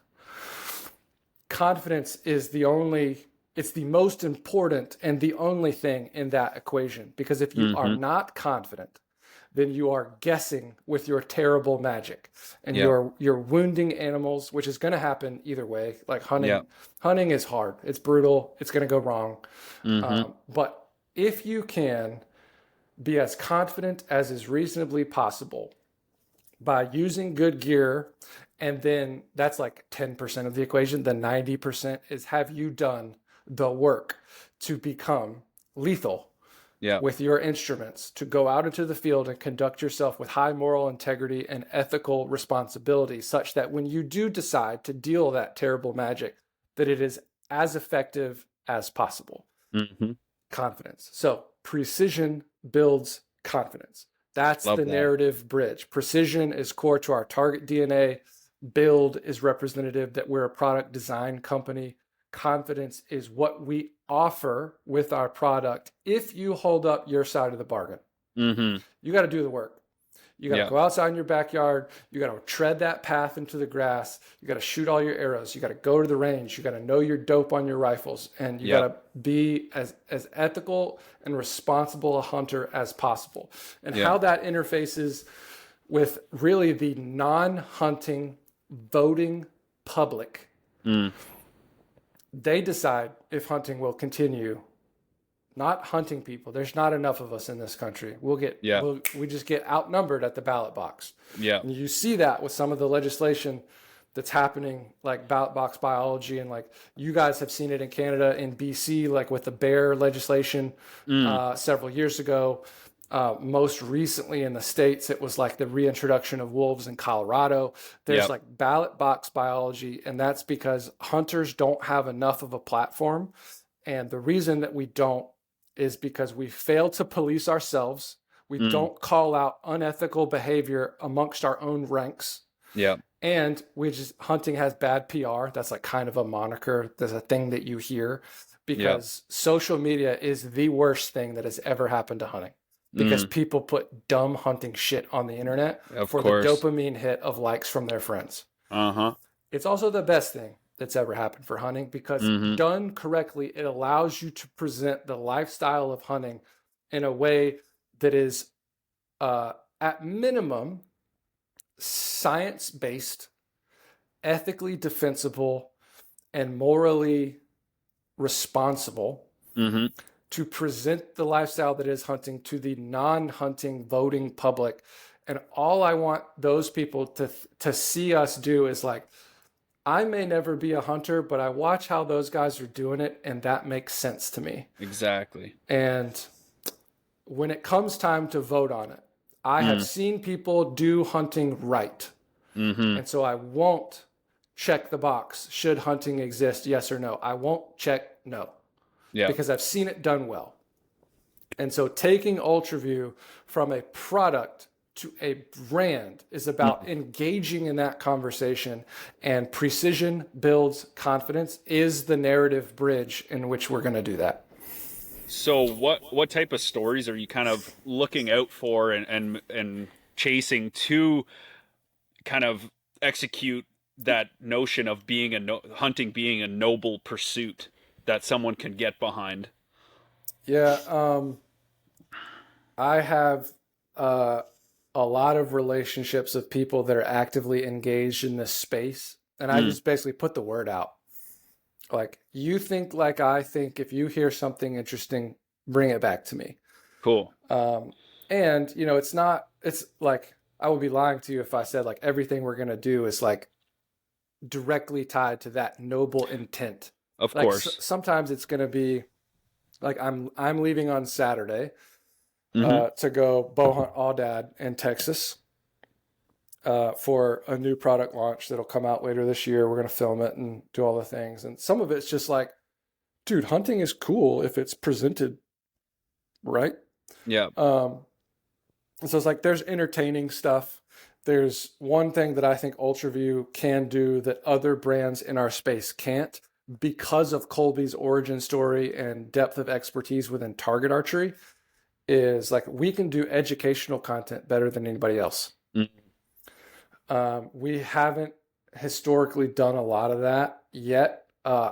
Colby was literally filming. We have a whole new concept that's coming out. Like Colby, people don't know, like he was the top ranked junior archer within his discipline for like 4 years, like back in the day. Nobody knows. He's just like a guy that went to Georgia Tech. Yeah. And he's just like made a thing.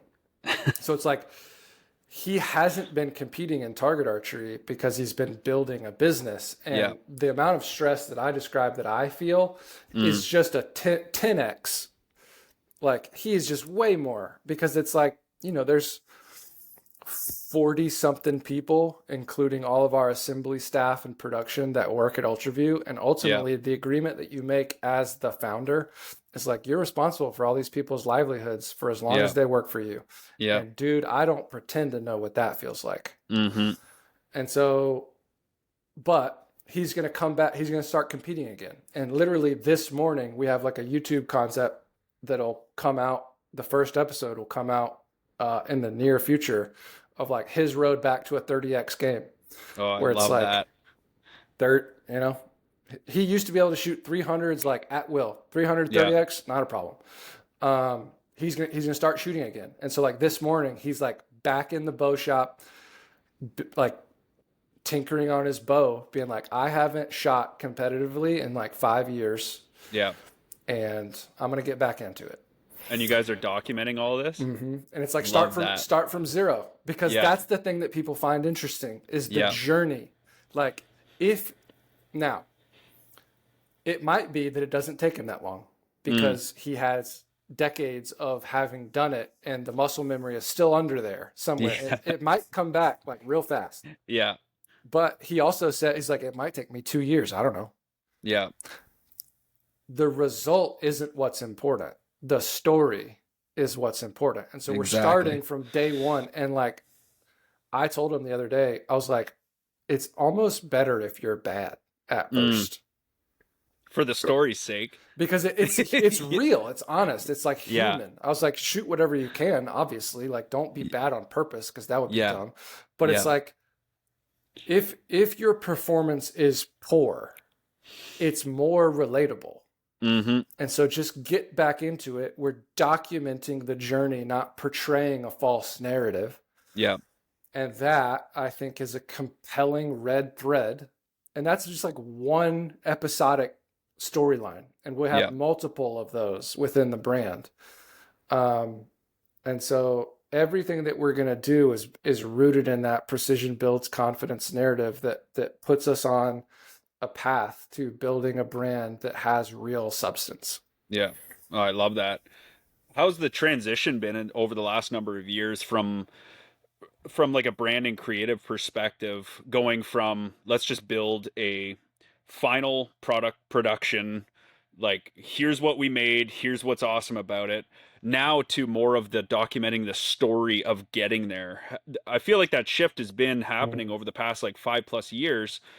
Have you seen that personally, and kind of how are you approaching that? Obviously you just kind of touched on it a little bit with that little YouTube series, but is that something that you've really focused on now, as well as obviously building your final product um deliverables?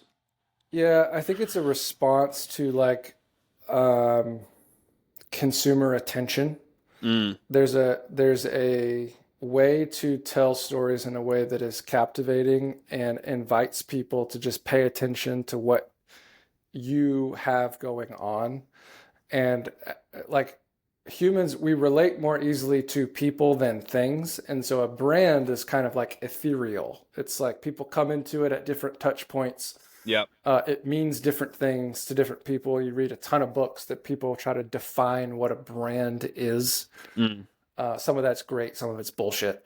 yep. Uh, I'm not as interested in that. I'm much more interested in inviting people into storylines that are distinctly human, that people can relate to and inject themselves into that narrative. Mm, I really came core to that belief earlier in my career. I don't know if you're familiar with Gary Vaynerchuk.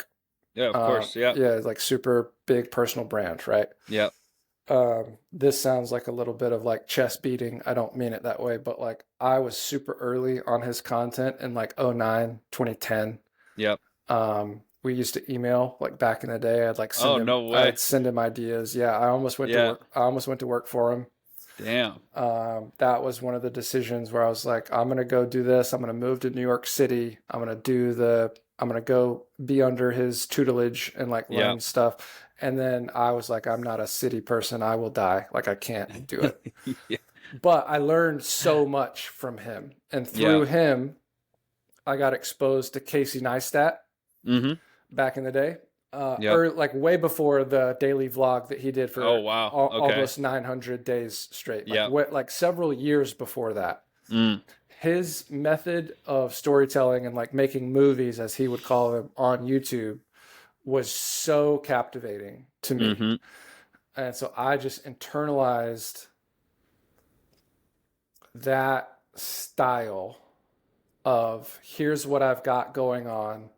Here's a way to make a short film that conveys a narrative that will get people to feel something. Yeah. And then when I remember I was a sub to his channel in probably like 2011, and I think he started his daily vlog in 2014.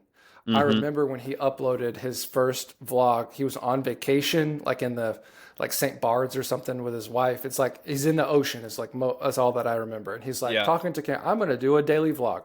And I had like seen other YouTubers doing the daily vlog thing, but because it was him and I already like loved his style of creativity, I was like, Yeah. this is gonna be sick. Mm-hmm. I watched it every day live. He posted it as best he could if he had good internet. And they went live at 8 a.m. Wow. New York Yeah. East Coast time. I watched it every day that it happened until he was like, "This is my last one. I'm not doing this anymore because it's costing me and my family too much." Yeah. Dude, I was so romantic about that style of building brand Mm-hmm. because it transcended his personality and the way that he filmed and how he would invite people in, the subjects that he would talk about, and how he would engage with like controversial topics or travel to places and present things that weren't widely discussed and some shit. It was just cool. Like this is fun. Yeah. Like I loved it.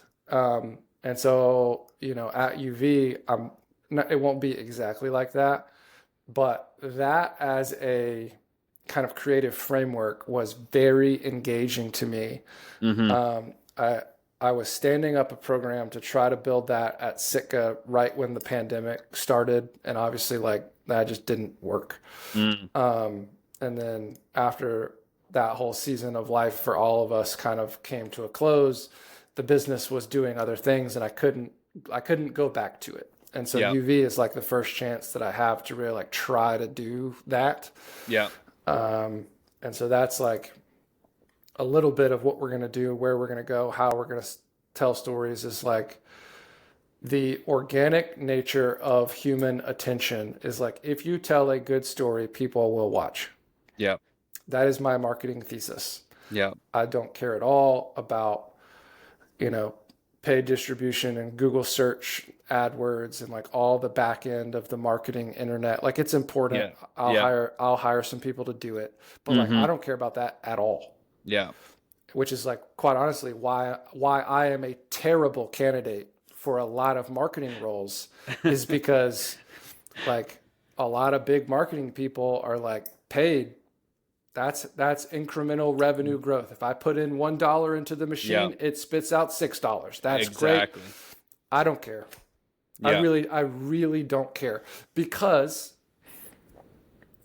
it's a shareholder exchange. Mm. Google and Meta and all the things is like they're beholden to the shareholder. And so what Yeah. that means is a long enough time horizon. If I keep spending with them into the machine, that incrementally I have to spend more every single time to deliver Yeah. the same result. And so your budget as a VP of a department has to always go up. And if you can't outpace it with sales growth, Yeah. then your department never grows really. You're just more and more beholden to the machine.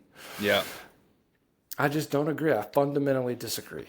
And so for me, it's just like tell a compelling story, be consistent, do it enough. Your people will find you. Yeah. And then when you do that, just keep doing it. And that is the only exit ramp from the machine is that you're doing stuff that is entertaining enough, value add enough, educational enough that people will just come to you and seek you out because you saw what we did and you thought it was cool enough to send to your friend. Yeah. And that friend loved it enough to send it to his friend. And you just Yeah. do that over and over and over again. And you just don't stop doing it. I love that. That's all of what I'm about. So, I mean, building brand like that, in your experience, how tough has it been to express the ROI of what you're trying to build on the brand side? Because I'm sure you've ran into some old heads over the years that all they want to focus is on pushing product, and everything we make video wise, creative wise, it needs to feature the product, it needs to talk about the product, it needs to sell the product. So in your experience, how have you gone ahead and truly conveyed the value that brand brings to a company to eventually sell those products that they're trying to sell? It's brutally difficult if you're talking to people that are deep into the belief system that you just described. Mm. Because it's like a lot of very serious business people, when they hear the word brand, Yes. what they hear is you want to put money into the blender and turn it on and Yeah. then dump that paper fiber into the toilet and flush it. Yep. Like they just don't. There's like brand people, and then there's marketers. And Yeah. sometimes that's a Venn diagram that sometimes overlap, but in my experience, they are very distinct. Yep. I don't know how to talk to marketers. Mm. I have no idea. I'm really bad at it. I don't like doing it. They speak a different language than me. And it's like, honestly, it's like I don't really like them. It's just like a core belief system of how to engage with the world. I just like don't agree. Yeah. And so it's like I'm the exact wrong person for businesses that want to operate that way. Mm-hmm. but I might be the exact right person for a founder who believes in brand. And Yeah. much to Colby's credit, he's a brand guy. Yeah. I I know how to speak brand. It's all I do. It's like a long-term, like build a moat around, do the thing that nobody else can do. Everybody is one of one if you niche down enough, Yeah. and like be the best in the world at the thing that you do, and there is no competition because Yeah. no one else can do what you can do. Yeah. And so it's very difficult for me to present like how does brand impact ROI. There are like case studies that are really compelling if you are speaking to someone who is inclined towards brand personally. Mm-hmm. One that I reference pretty regularly is, do you remember Chubby's shorts? They were like, they may not have, I don't think so. okay, they may not have been popular in Canada. Yeah. They were um, like shorts that were like very loud prints, bright colors. Okay. It would be like pink shorts with flamingos on them. Yeah. And they like really tapped into like frat culture in like the Okay. early 2010s. And it was like dudes drinking beers and at the pool, like doing cannonballs and like all these like creative driven viral ads, Yeah. which was all just like, if you're a guy that likes stuff like this, our shorts are the shit and you should buy them. One of their founders is named Preston Rutherford. I recommend that anybody that thinks any of the stuff that I'm saying, if you think that this is any degree interesting, Preston Rutherford on X, the artist formerly known as Twitter, he's a great follow. He talks about this a lot. And so I reference a lot of his writing in like return on ad spend. ROAS is a acronym that a ton of marketers like to talk about. One of his core theses is like, if you are doing business using ROAS as like your main metric for success, you will eventually explode and you have no brand and you're really just exchanging dollars hand in fist to try to get a result.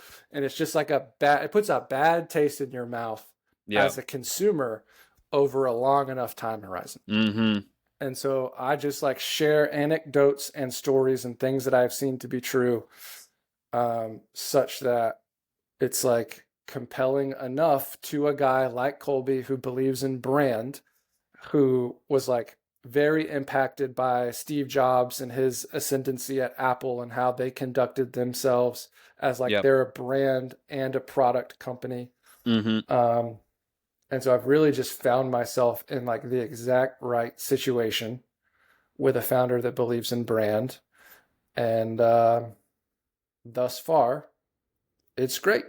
Yeah. So when you came into UltraView,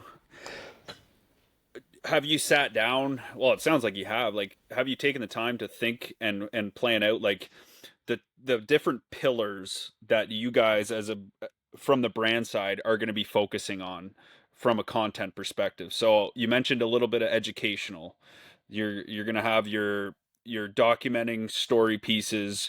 I'm sure you're going to have some brand story in there as well. So like kind of break down maybe like the process that you went through to go through that and discover kind of what the direction is going to be for you guys. Yeah, so kind of core really it's like to my personal life story. I overlay a lot of what I have learned, just me, into a brand, and it's like you can't know where you're going if you don't know where you came from. And so we'll do a lot of like brand manifesto, like storytelling, like here's how we got to where we are kind of content. Like Colby going back to shooting is like pulling on that thread, right? We'll make kind of like an evergreen origin story, long form piece of content that displays like, here's how UltraView came to be. Here's all the iterations of the business. Here's how we are now. This is where we're going. Baked into that is the educational stuff, the hunt stuff, because you need to like validate your goods in the space that we play in. We'll do a lot more of that. and then it's like, kind of the human interest characters in the building narrative that like within our space, like Meat Eater really pioneered, um, of just like interesting characters within your employee ranks that Yep. have their own unique stories, and you can kind of put their personal journeys on display in a way that, you know, you might most relate to this person when you see them in content, and another person might relate to a different person, different character within the building. And so there's like Yep. subtle, like office style uh, personality building within an organization that I think is wildly fascinating. Like using the show The Office as like a creative template is something that Mm, I'm really romantic about, provided that you have people with personality that are good on camera, yeah. which is a skill that not everybody has, right? Yeah. And not So everybody wants. and so you're talking about documenting some of the like office life, Yep, kind of bringing yep, that to life and making it yes, more than just UltraView, the logo that you see out there. Like talking 100%. about your guys are more than that. There's Yeah, people behind this company. I love that. yep, yep. A lot of that. Oh, that's awesome. So now that you're in more of a like an executive role, and I only got like one other question that'll dive through here. I know we're getting long. Um, how are you going about and thinking about how you're going to take your vision and your personal beliefs and kind of where you want things to go and captivating the people that you work with and the owner and everybody around you to move into that direction and be like ruthless in pursuing what you're kind of thinking about and moving towards. Um, I think if I'm understanding your question correctly, which I may not be, I think what I want to say is like everything is the story that you tell.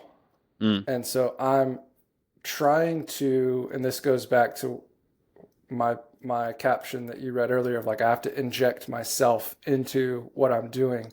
yeah. I'm trying to embody the direction of the brand through my own personality Mm-hmm.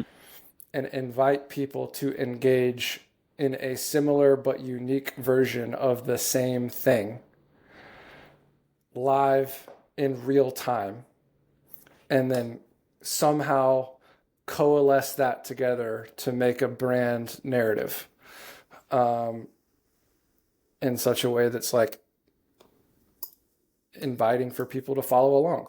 And like that's kind of it. Like it's a this is I've had occasion to use this phrase a lot recently, which is another indicator of like there's something here. Um, it is complex, but it is not complicated. Mm, You know what I mean? It's yeah. it's it's like there's a lot of moving parts here, but generally speaking, like between the guardrails, the road goes this way. We're gonna ping off the guardrails, but as long as we stay on the road, Yeah. we're going to the right spot. Yeah. No, I love it. All right, I'll end with this. So a lot of people that I'm friends with, myself included, are more of like the one man band creative who's out here, doesn't have a big agency that they run. What's kind of the separator between what I'm getting at is that there's a lot of talented creatives out there. Mm. So what's been the separator in your experience for the people who are landing the jobs with these bigger brands, Sitka, hopefully UltraView in the near future for a lot of people? Like what are people doing to separate themselves to earn that spot? Like as a freelancer. Yeah, freelancer or even from the agency side as well. Mm. Like what is it, relationships? Like people you've met, is that the biggest thing? Like is networking number one, or are you personally seeking out that talent and recruiting people? Like what are those differentiators that are landing people these types of jobs? It's both. Um, I have long hung my hat on relationship. Mm, This is a passion space. It's more fun if you work with people that you personally enjoy. yep. And so networking is huge, huge, huge. At a certain point, like everybody's talented. That is Yep. not that gets you into the conversation. Hmm. Be having as a creative professional for your audience and the things that you're doing, there is a hurdle, there's a bar that must be cleared with you know, how you communicate ideas if you're a copywriter, or how you put an aesthetic on display if you're a studio photographer, or how you can shape a narrative if you're a DP making films. Yep. Like there is a creative bar that people like me, for the brands that I have worked with, like I decide if you meet the bar or not, Yep. which is a tough learning for a lot of like earlier career creative professionals. Is you think that your stuff is awesome, and that's great that you think that, but if as Hmm. soon as you decide like I would like to commercialize my work and do this for money, Yeah. you give up the creative autonomy to a certain degree of being able to decide Yep. that my stuff is awesome. Because if I'm trying to hire you, I get to decide if your stuff's awesome, not you. Exactly. It Yeah. might be awesome for you, but it might suck for me. And I'm Hmm. just like, hey, I see what you're doing, but you have not passed muster. There's nothing for us to do here. Good luck in your endeavors. I say Yeah. it nicer than that, but Of like course. that's the punchline. Yeah. So talent will only take you so far. Everybody's talented. Every photographer that I actually want to work with, they're all talented. Hmm. They might have more specific disciplines that make someone the right tool for a specific job more than other jobs, which is why I always encourage people to niche down. Be Mm. the best at the thing that you do. Don't go be competitive in a huge field and try to be a jack of all trades, because there's a ton of people doing that. Yep. One of the stories that I tell often, that I have referenced in a lot of my creative coaching when I was doing that much more heavily, is there was a photographer that popped on Instagram back in like the mid 2010s who was a pastry photographer in Singapore. He like did Just pastries. menu pictures and desserts, and Yeah. like he did like food styling, which is a whole discipline of photography. But like Yeah. Singapore is a like big money financial hub in Asia. There's a ton of high end hotels and restaurants and all that stuff. And he was like, I'm going to move to Singapore. I'm going to be the best food photographer in Singapore. And not only just food photographer, I want to be the best dessert pastry photographer in Singapore. Wow. Yeah. Ain't nobody competing with that guy. Yeah. And he moved to a market where there's enough high-end restaurants and hotels and stuff, bakery, like there's enough work to be had Yeah. for the guy that's like, I'm the dopest MFer taking pictures of cupcakes in this whole country. Yeah. Nobody was targeting that except him. And so he was talented, and he niched down, and he built a reputation by networking and putting his creative work on display to the right people, which is a sales and networking skill. Hmm. That he became, if you need what I do, there's only one phone number in this entire country that rings when you need it, and it's my phone number.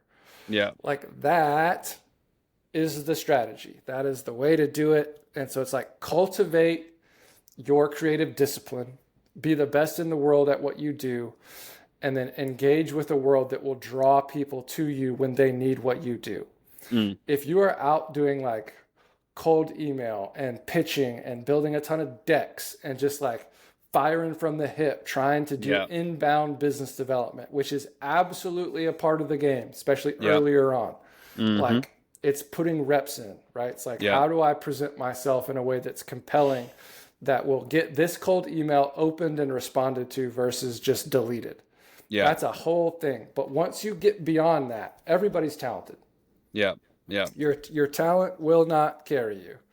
How you conduct yourself as a human, how you respond to emails, how you return people's DMs using their first name, how Yeah. you just like engage with your market as a human being is what drives sustainable like opportunity and deal flow.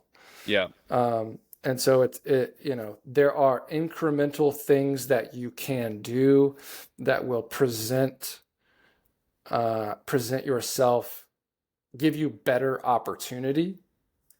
And so like super live example, right? How many podcast episodes have you done? This is number 6.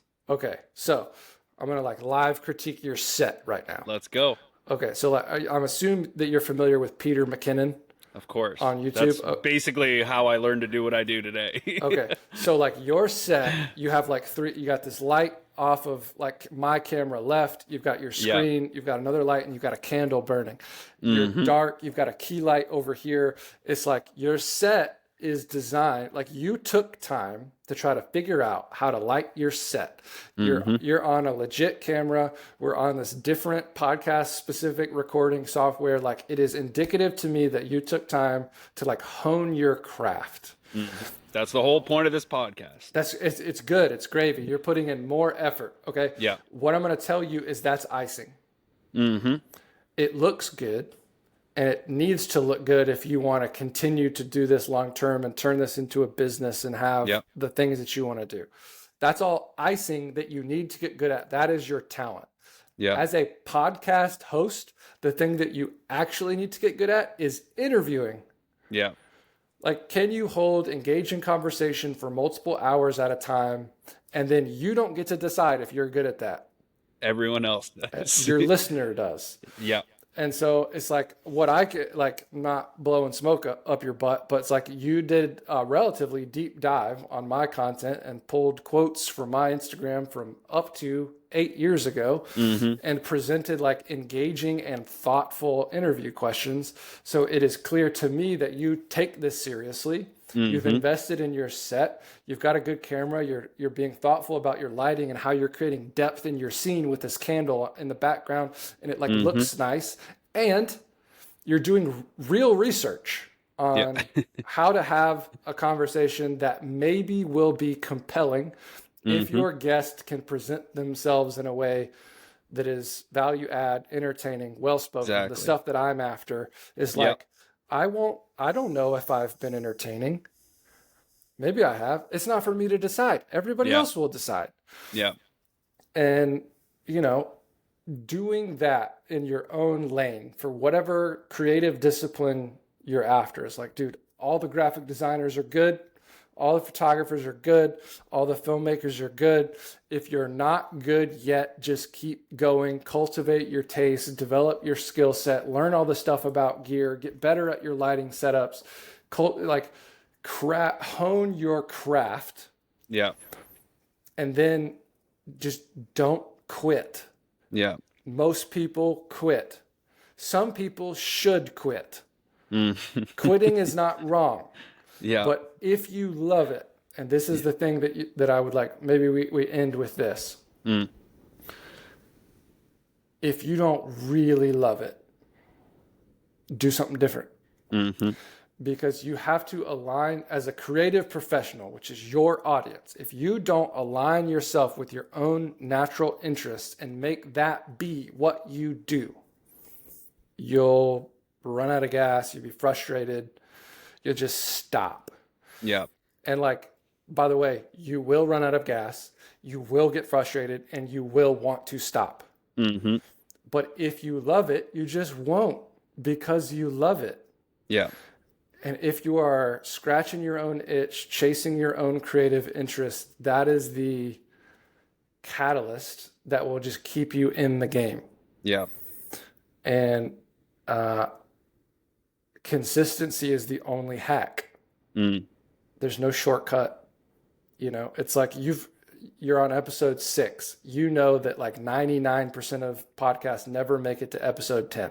Yeah. I had a podcast 7 years ago. You know how many episodes I did? 9.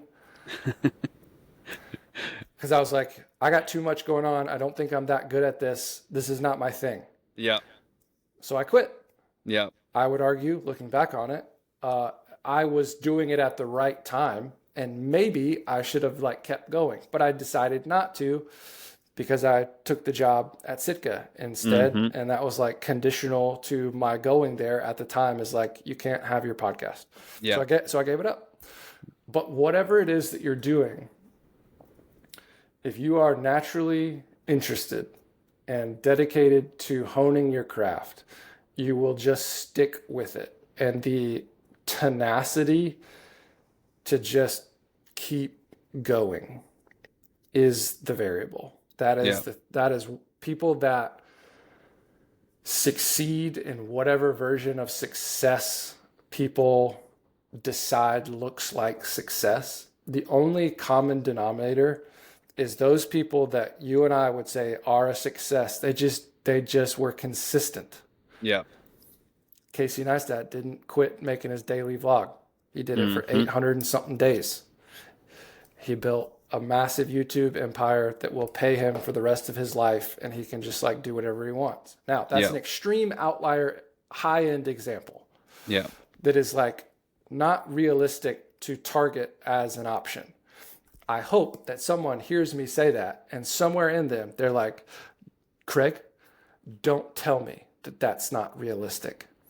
And if you love it, you might do it. You just might do it. And how wild is it that in 2025, that's a thing that you can do with your life that aligns with like cool shit that I want to do, and like large financial opportunity, and the autonomy to build your life on your own schedule where you're not beholden to a boss and like do all the things that you want. That is Mm-hmm.